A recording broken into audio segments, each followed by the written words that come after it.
In the front you can see the huge Audi single frame grille, the S8 then with the sporty badge, stronger contrasting lower area. This is here the chrome contrast to the Navara blue. I think it also fits better. However, you could also go for a black pack for a more sinister look.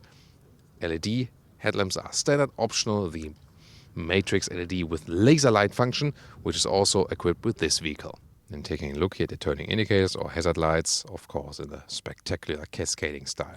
The length is either at 5 meters 18, 17 foot or 204 inches short wheelbase, or the long wheelbase version, which is standard for the US, 5 meters 30, 17 foot 4 or 209 inches. Here we have a European model with a short wheelbase. You can see that the rear door is not that long actually. Then the wheels would come 21 inch as standard in the US, but here we have the 20 inch with winter tire still and with the optional carbon ceramic brakes. And wow, once again, what a great contrast here to the Navara blue color, and also with the contrasting side mirror caps. A beautiful, elegant design, also with this falling roofline right there. Look at these color nuances right there. And interesting design lines here above the door handle. Here it's actually inside the door handle, but then two more are forming right there for some stronger shoulders. So a very elegant styling. This is the top luxury sedan in the sports styling, but not over the top definitely. Air suspension is standard here for the S8 with the sportier setup. Soon more when driving that vehicle, of course. Rear axle steering is also standard for the S8 to give you even more agility at lower speeds in the smaller turning circle, and turning in the same direction in the front wheels at a higher speed for more stability. In the rear we can see once again elegant styling here, interesting signature for the tail lamps, and the light strip goes all the way across the vehicle. Interesting that the A8 in general, by the way, if you look at the rear from the side, is more like this, whereas the A6 is more upright and the A7 goes more like this, so they differentiate in the 6, 7 and the 8. Pretty interesting. The S8 with the sporty badge and with the contrast in lower part, honeycomb style in a small way right here, and 4 massive exhaust tips for this 4-liter V8 bi-turbo. And by the way, the rear differential lock is also standard for the S8. And we also have here the cascading indicators at the rear.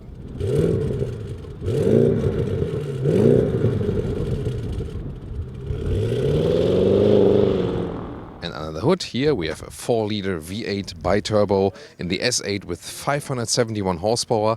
3.8 seconds is the acceleration figure. And the all-wheel drive distribution, a classic quattro all-wheel drive, 40% in the front, 60% in the rear is a standard distribution, and maximum would be 85% in the rear and maximum also 70% in the front, so it's also a little bit varying.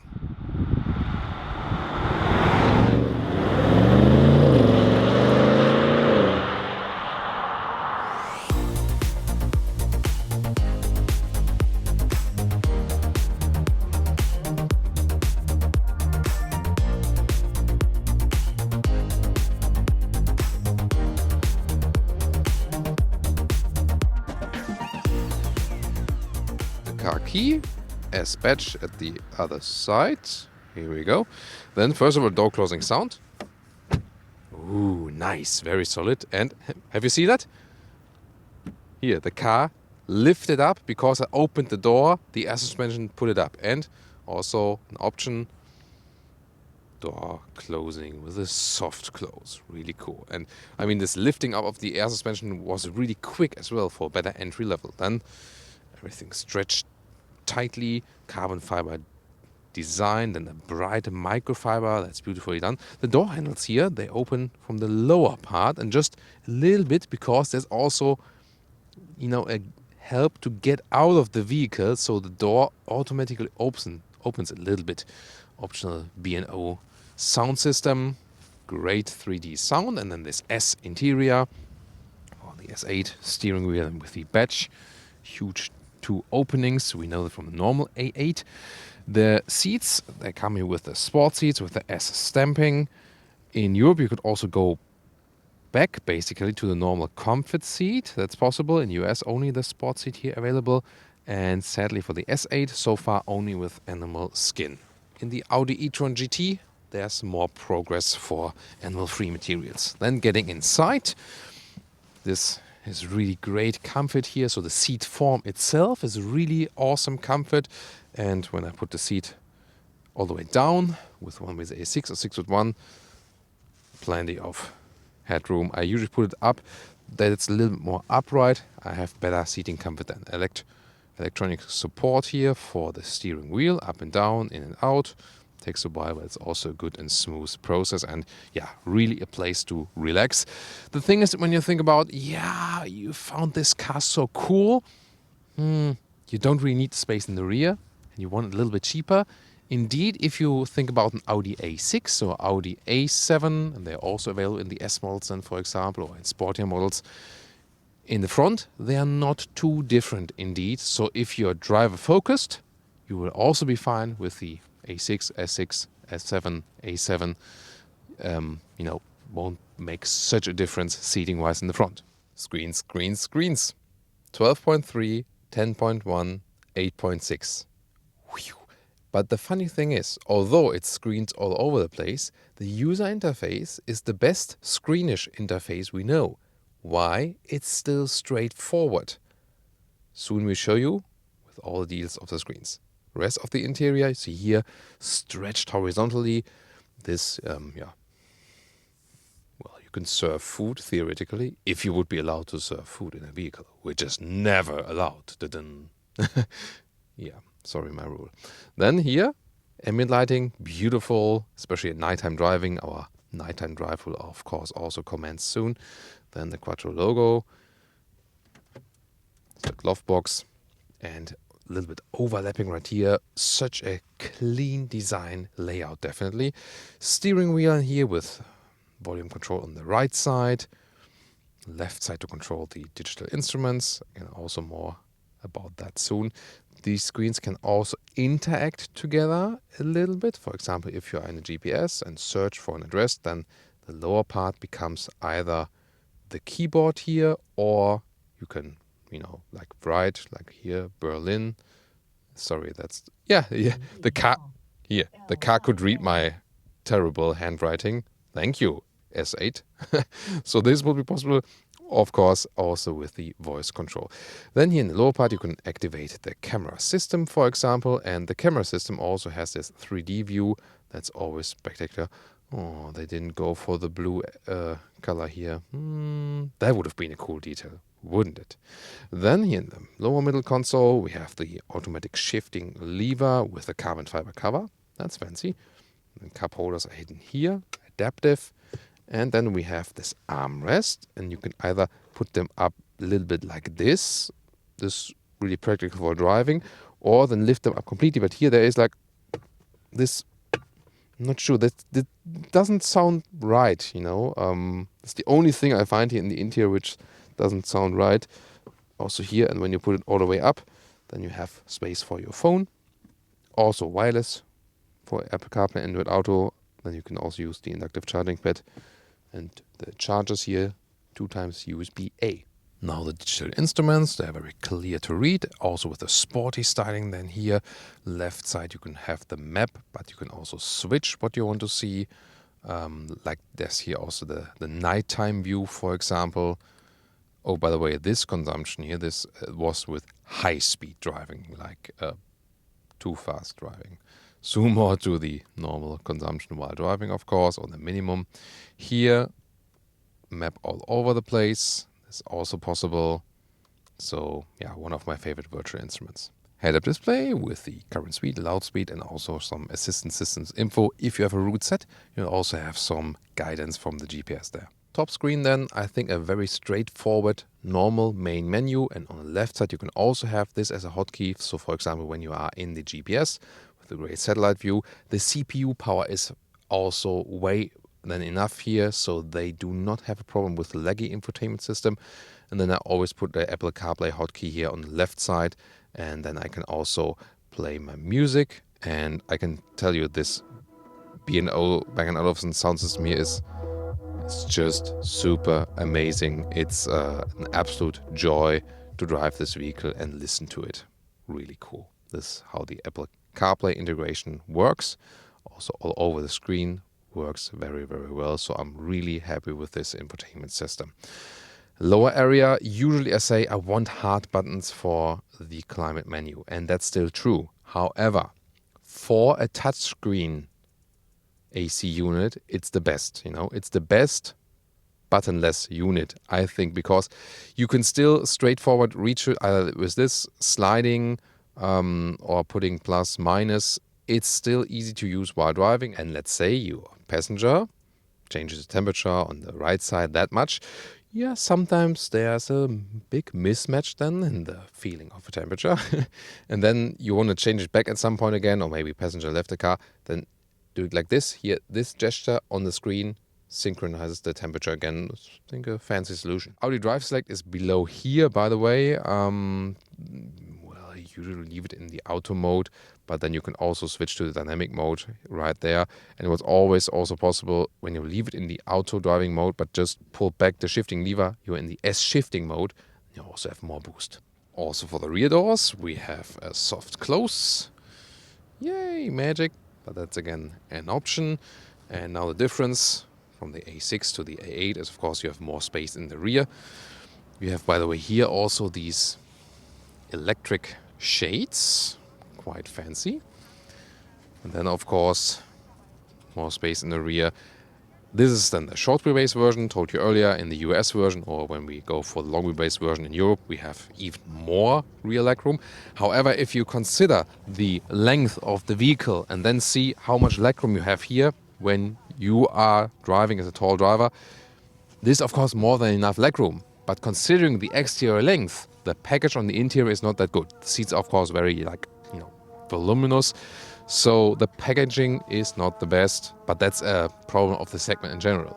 Headroom, then here with 1.6, 6.1, no problem, enough space. And of course, a very cozy setup.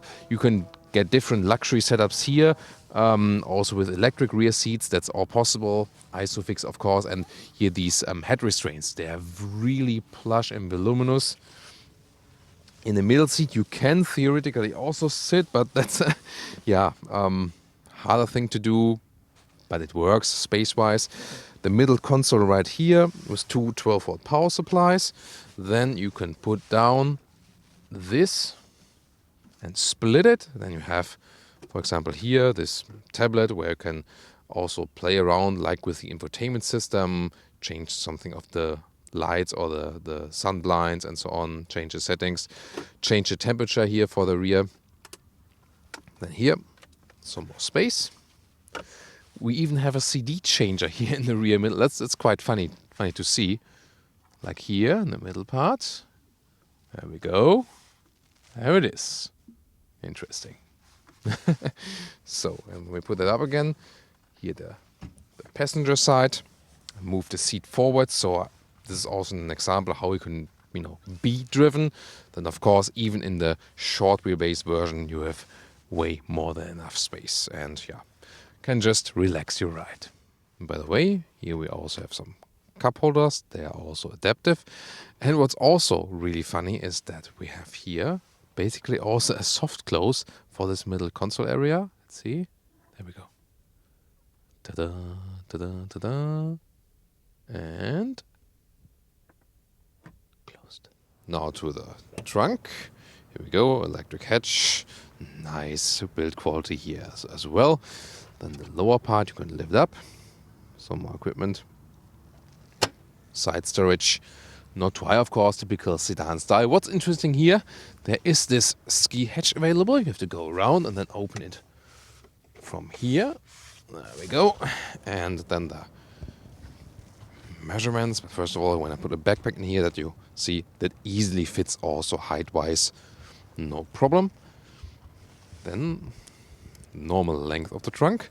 This here, this is a meter. So first of all, better the width. So this is a meter or 40 inches right here, a little bit more narrow towards this area. And the normal length here is also a little bit under a meter or 40 inches. But then we have this step in the trunk. And if you go above the step, this is then 46 inches or 1 meter 17. And last but not least, the height. Here at 21 inches or 53 centimeters.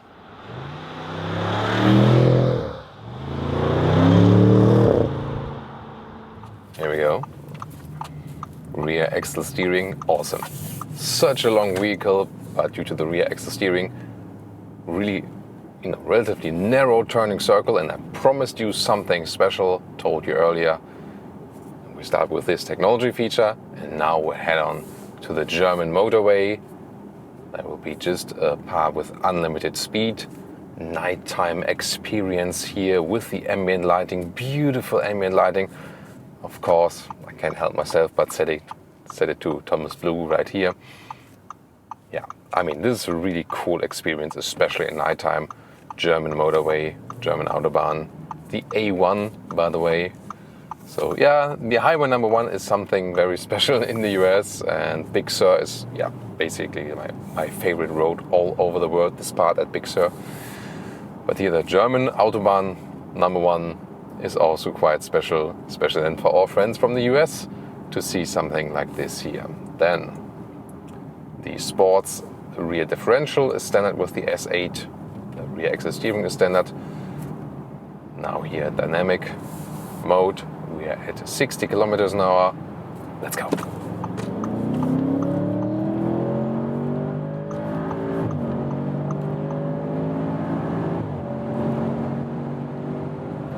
And now we are at 200 kilometers an hour, 125 miles an hour. That went pretty quick and super smooth. This is also a very interesting part because we have a bend right here. You see there's also a lot of traffic, but I mean 200 kilometers an hour, 125 miles an hour, and it feels like nothing in here, literally.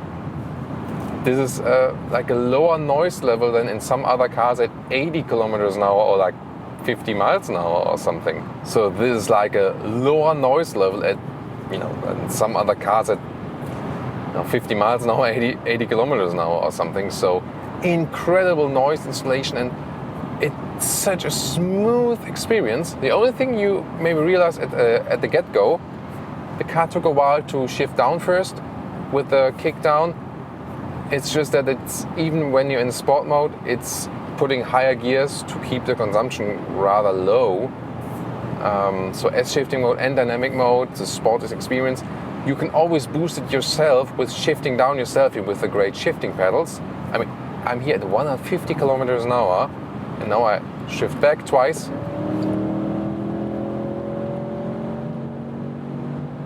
And 200 again. So you've seen I went from 7th to 5th gear, and then you have the absolute super flawless acceleration, because when you shift down yourself first, you immediately have the right RPM set. So that's making this car then even quicker. And wow, incredible performance from this 4-liter V8 bi-turbo. You also have the MF system here now, the mild hybrid system. Of course, when you drive so high motorway speeds, it's not, not that low in the fuel economy. But however, in a mixed average, you can score something 10.5 liters in 1 kilometers. So yeah, that's a little bit more than 20 mpg US and a little bit less than 30 mpg UK. Considering the size and the power of this vehicle, it's still somewhat okay. Even if you are at high speeds here, 100 kilometers an hour, now unlimited speed again. I shift down myself.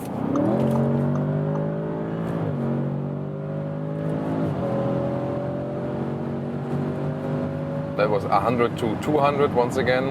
And have you seen it? I shifted down twice, but then the car went back 2 more gears to, like, we were driving 100 kilometers an hour or 60 miles an hour, and the car was shifting back to 3rd gear.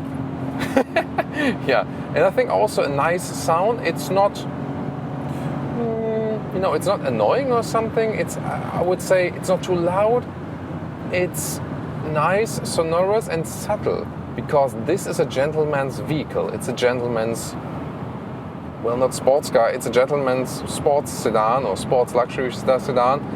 And therefore it's also more fitting when there's a low frequency, very good and interesting sound, but when it's not exaggerated, let's take it that way. I think that's very important for this vehicle. And I mean, it's absolutely astonishing how well this car sits on the road. Air suspension is standard. In the dynamic mode here, it is stiffer and also lower. The air suspension can change the level, and in the dynamic mode it just goes lower to give you more contact to the road. And it's such a smooth and sporty driving experience. Yeah, I mean, it's at some point beyond the description. So this is such a perfect Autobahn vehicle. It's definitely one of the best cars you can drive long-term motorway, no matter if it's fast or slow. It's just incredible, and I hope you really enjoy this experience here together with me, and especially here in this nighttime area. Now we're getting a little lower speed. There's also speed camera being announced. Yeah, thank you so much for announcing it first. Really important for this vehicle. Now I'm going back to the Comfort Plus mode. Now the level of the air suspension is raising a little bit. I have more dampening comfort now. And for example, I could stay in this comfortable mode, and maybe at some point, you know, like when I can accelerate here again, I would just want to change the shifting mode. Then I can go to the S shifting mode, but keep the soft suspension mode just by pulling back the automatic shifting lever and go back again, and I'm in a normal D mode. In the S shifting mode, then it shifts up later, shifts down earlier, but the suspension and everything else is just kept the same. However, if you're in dynamic mode and the suspension is a little bit stiffer, it is still super comfortable. So yeah, this car is always comfortable no matter in mode you are in which mode you are in. But of course, if you drive a little bit faster, the firmer suspension in the dynamic mode also helps you to keep the control a little bit better, and it's also a little bit more fun to drive, than no doubt about that.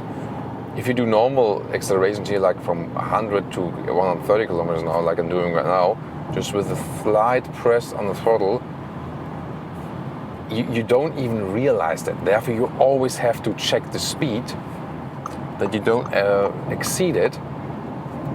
In other cars, you would really feel, you know, like a transition from, whoa, and that, yeah, always have to pay attention to that.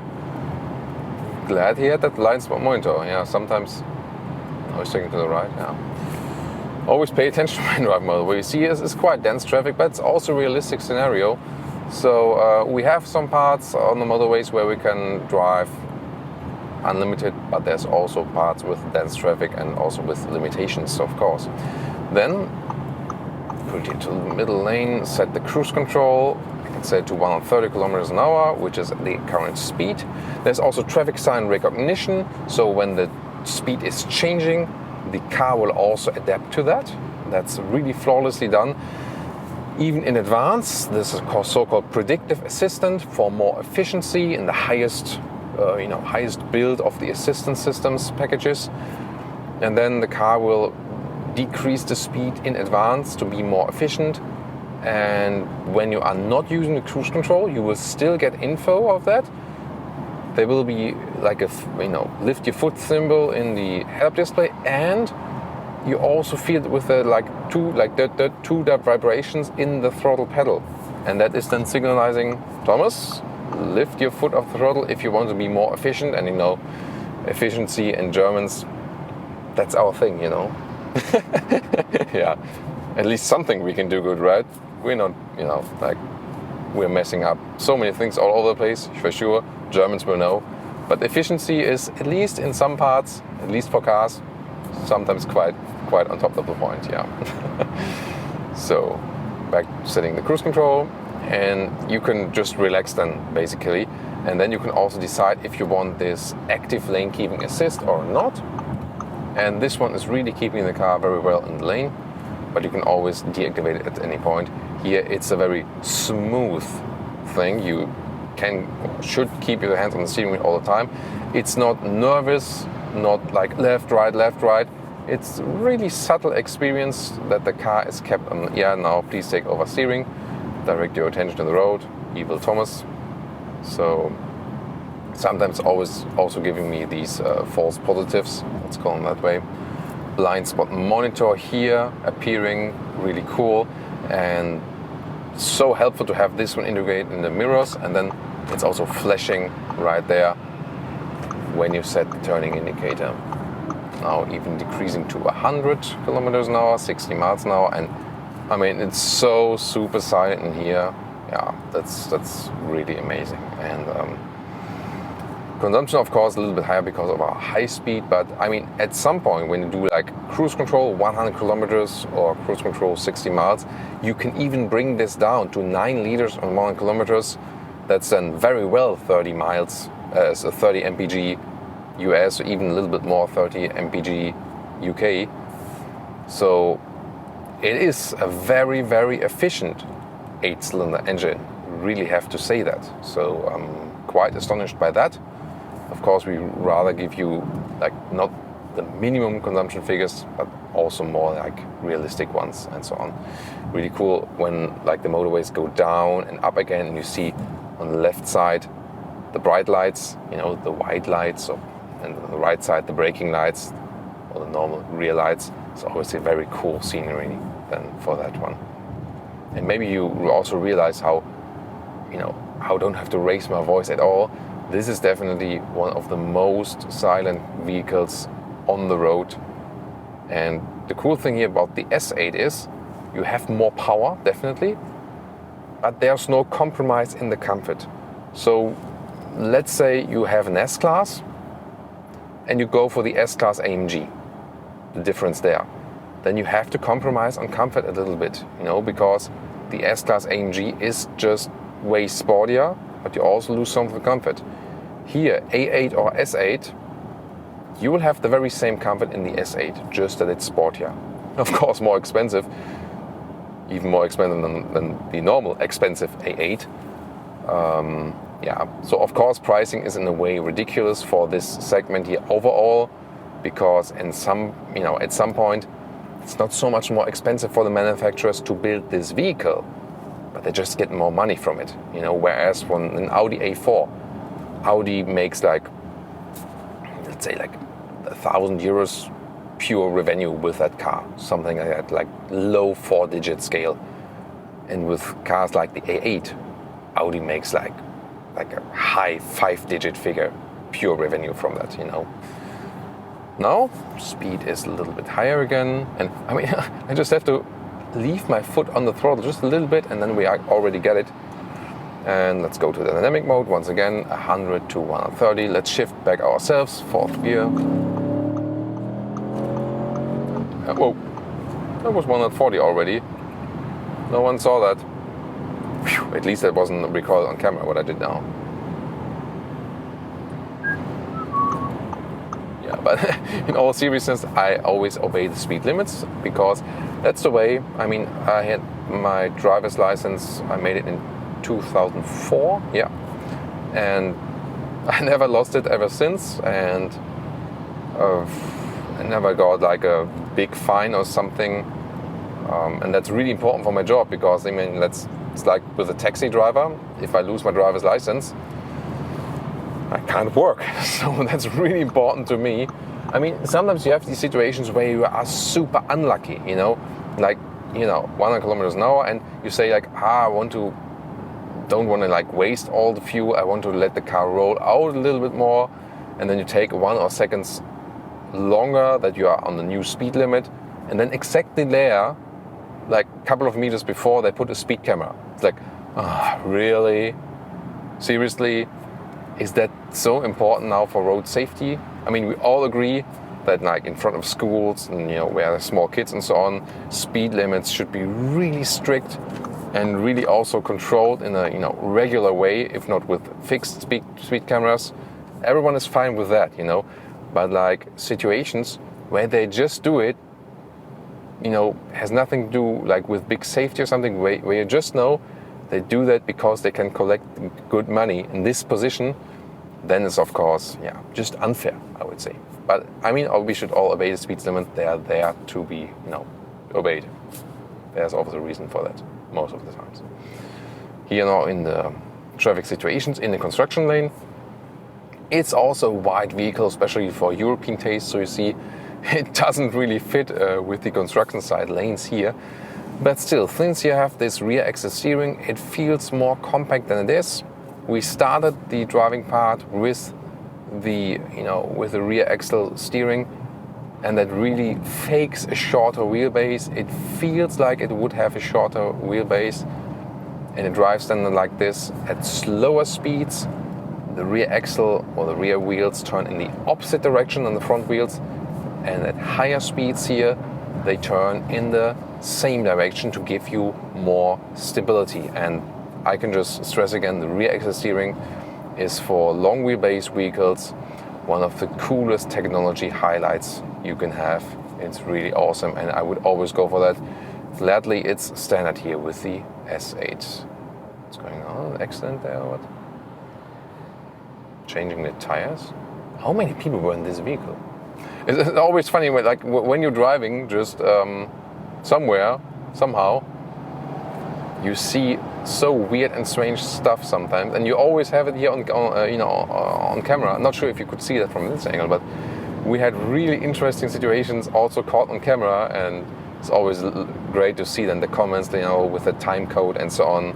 Or like, oh, look at this guy at 10 minutes 13 or whatever, or oh, look, they are watching. Sometimes I'm talking to you guys, and then next to us we have cars they're passing by or standing next to the traffic light. It's like, what's going on there? Is that guy filming? Oh, there's two cameras inside. What's going on? And there's so funny situations, but I don't see it. I don't see, because I'm like connected to this camera or look to the front. But then you guys see them, here, and that's so funny situations. Wow. And you can have a very sporty driving experience here with the Audi S8 on the motorway.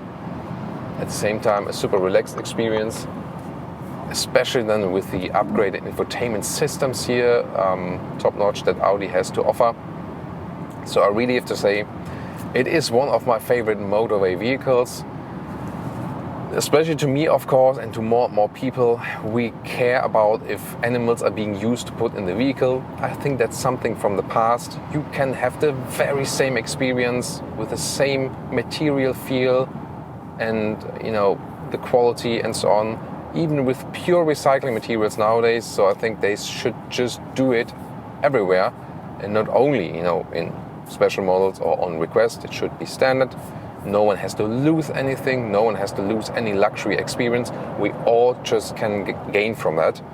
So that would be important to me when I buy an Audi A8 or here the S8. They do not offer it in this car here yet from works. But if they offer that, and I drive motorway for, a lot of times, I would seriously consider this vehicle. You can drive in V8 in an efficient way. That's also cool, especially using cruise control. So if this vehicle would be equipped with recycled seats and you put it cruise control on the motorway, it is not, not that catastrophical for the environment if you compare it to like a compact hot hatch or something. That's very interesting thing. Sometimes we have hot hatches that are using the same amount of fuel and with down-tuned, very, very small engines. Yeah. So many aspects, of course, to talk about vehicles when we drive them, and I mean that's why you are here, because we really go in depth on all the vehicle, and we are car enthusiasts like you are watching, no matter if it's all electric or if they use here the petrol engines, and we see disadvantages and advantages in all segments in all cars, and of course also with all the different drivetrains. So no matter if you go high speed in this vehicle or if you're stuck here in the construction lane, you can always enjoy your ride. And since you have this rear axle steering, it's also possible to drive very well in the city. So really hope you enjoyed our Thomas's nighttime driving lounge special here with the Audi S8 for today. Please leave us your comments. And now to our conclusion for today with the Audi S8. Meanwhile, it's quite chilly and dark outside, and I really hope you enjoyed our nighttime motorway experience, German Autobahn. Well, exterior, I think, really elegant and sporty at the same time. Not overdone, exactly right on point. If you think about the siblings, A6, A7, A8, My design favorite is of course the A7 because of this really striking fastback design, and that's also one of my key points for today. It has been such a great ride, but if you want a little bit cheaper, not cheap in general, but cheaper than the A8 or S8, you can also go for the A6 or for the A7 and have a similar great luxury driving experience in the front. The A8, S8, really, if you also want that chauffeur-like experience in the rear, if you need more or want more space in the rear, if you also want to be driven at some point, maybe drive this car yourself for a pleasure ride at some point, but another day you have to work or something, or use the phone while driving or something and want to concentrate on that and then be driven, then the A8 or the S8 would be the choice for you. Interior is a superb build quality, a digital user interface, but still one that is very well to use. One thing that is missing if you want such a great vehicle but want it more sustainable and want it more animal friendly, we also need animal skin alternatives for this segment here, but Audi is now finally working on that too. Overall, one of the best motorway or Autobahn cars there is. Has been such a great ride.